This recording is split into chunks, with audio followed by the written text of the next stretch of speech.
everyone, and welcome to my first video for this channel, Teaching Forever Learning. My name is Miriam, and I created this channel to share with everyone kind of the things that I'm passionate for and the things that I am learning how to do in my own classroom.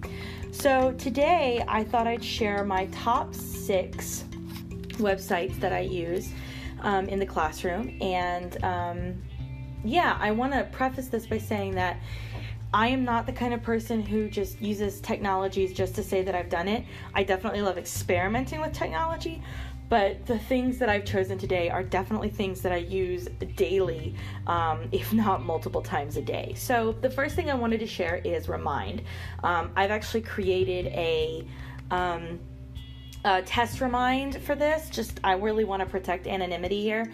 So I've signed into Remind, and what you would see on this left-hand side of the screen is a list of all your classes. And I have classes for different levels, but also for the clubs. Sometimes that we sponsor will have ways to message each other that way. And so this is I really like Remind because it does protect you and them. So students can message me, but they never see my phone number, and vice versa.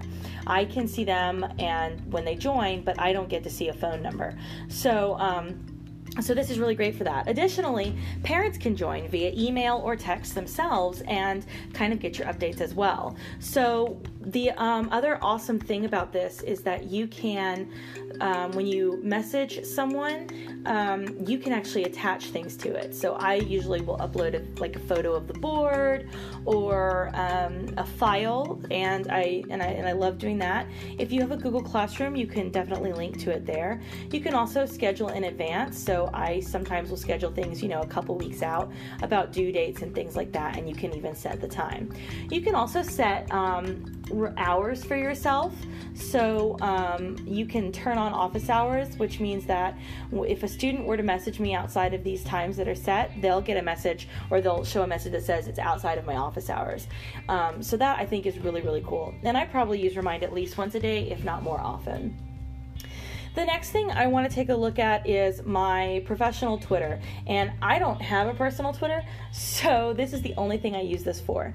And I bring this up because this is a really great way to network with other teachers, and I really do think that we all need to be communicating more and sharing ideas. And they say that teachers steal from each other, and I don't like that because I don't know, and I even use that terminology too, but I want us to move away from that. We need to be a community that shares, and that, we all can get things from each other, we can all continue to learn from each other, and we can all share. So I use my Twitter to tweet out what I'm doing every day, kind of generally like I put, today my students are, exploring dinner, and we'll learn about the foods I eat. What are you doing today? And this teacher shared that they were talking about Atalanta and that they'd gone on a boar hunt, which I thought was really cool. And so it's also really great to see what other teachers are doing around the country and to kind of share some of the things that we're doing. So definitely find yourself some kind of social media, Twitter, Instagram, Facebook, whatever you want that you can connect with other teachers and kind of share what you're doing and see what other people are doing. This next website is actually not something that I used to create. It is something that I am learning from. I'm currently working on a master's degree in special education, and before I applied for the program that I'm in, I wanted to learn more about what I was going to be doing, and to see whether or not this was something I really wanted. Turns out it is. So I found this website called understood.org, and it is all about learning and attention issues, and they have really cool features. So I signed up for the daily email, and I get to see their webinars, and I get to see their new articles and their new features on the website. One of the things that I really love about this is, here it is, through your child's eyes. So you can actually select select an issue that your student, your child, your something is struggling with, and then you can then you can see what it's like through their eyes. So attention issues, reading issues, writing issues, math issues, they have a whole lot in it. I definitely recommend it, whether you're a parent, a teacher, everyone should do this, because you never know, what issues you have or what issues that someone else has. And my goal is to help break down those barriers. Something else that I actually found this morning that I thought was really cool was this table that shows the differences between an IEP and a 504, and I think that is just super cool. We all have to deal with these. We should know what they are, and we should know what not only is required, but what we should be doing with these, whether or not it's required. So this is really, I think, straightforward and really simple to kind of go through, see what the difference is between the two, and to see how you can use them. So this website I reference this website every day. I'm always looking for ideas from this, and I absolutely love this. The next thing that I want to point out is GimKit. I have been using GimKit for the last year and a half, and it is a website that is, I think, made and managed by either students or former students, and they're really good about putting things in that kids will enjoy. So this is a GimKit that I created, and it's an alternative to something like Kahoot or Quizzes or Quizlet. So this is something that I created for my Latin 4 students. We're learning about food, and it's got like over, 100 words in it, and the more words you put in, the better, because they will see words repeatedly.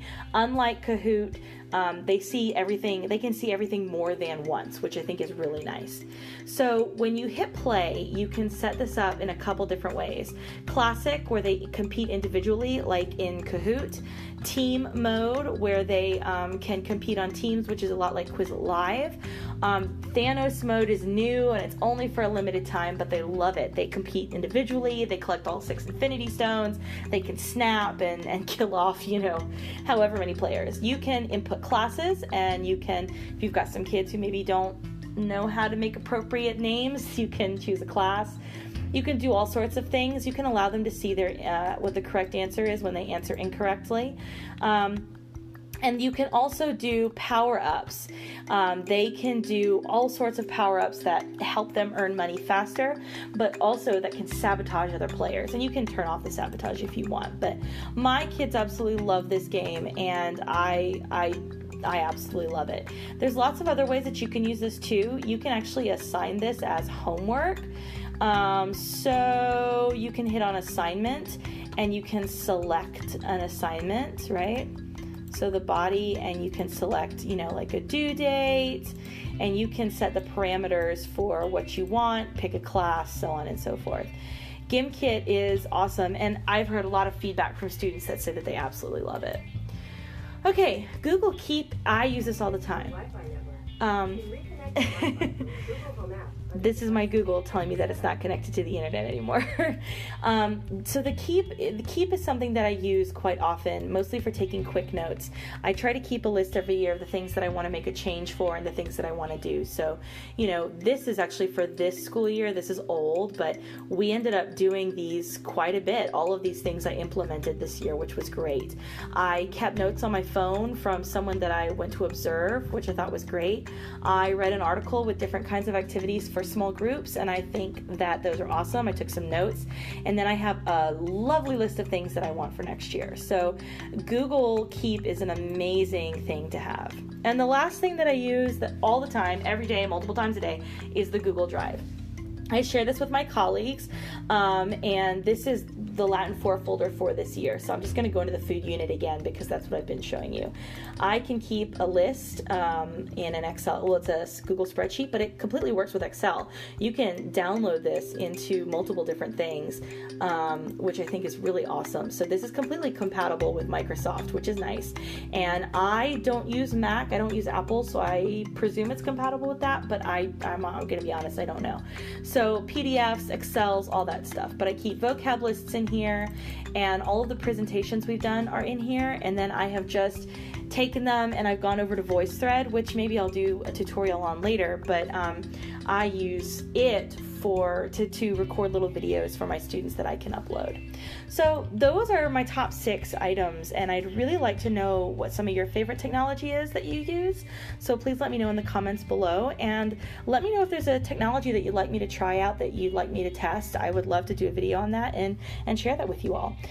So thanks for watching. If you like this video, please go ahead and hit that subscribe button and hit that like button, and I'll see you next time.